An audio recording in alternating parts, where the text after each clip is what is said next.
குளிப்பேனா ஒழுங்கா அழுக்கே தேய்பட மாட்டேங்குது. இங்க இப்ப அலார தண்ணி ஓடுது, நல்லா அழகா அழுக்கு தேய்ச்சி குளிக்கலாம். சரி சோனி, நான் வேணா சைடுல உட்கார்ந்து கொஞ்ச நேரம் அழுக்கு தேய்க்க, அது வரைக்கும் நீ வேணா குளி. இல்ல இல்ல பரவாயில்ல, நீங்க நல்லா அலார குளிங்க. குளிச்சு முடிச்சப்பறம் நான் தனியா குளிக்கிறேன். சரி ஓகே. அப்போ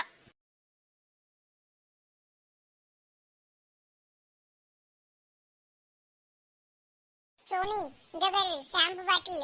இப்ப நீ உமாக்கா தலையில இதை நல்லா போட்டு விட்டுரு. சரியில சதீஷ் குடு. நல்லா உமாக்கா நுற தள்ளி நல்லா கண்ணு எரியட்டும். உமாக்கா இங்க பாருங்க, உங்க தலையில என்ன அழுக்கு இருக்கு. நான் கொஞ்சம் தலையை சொரிஞ்சு விடட்டுமா, அழுக்கு தேய்ச்சி விடட்டுமா? ஆமா ஜோனி, ரொம்ப பொடுகா வந்து போச்சு பாத்துக்க. நல்லா பரபரன்னு தேய்ச்சி விடு பாப்பா கொஞ்சம் தலைய.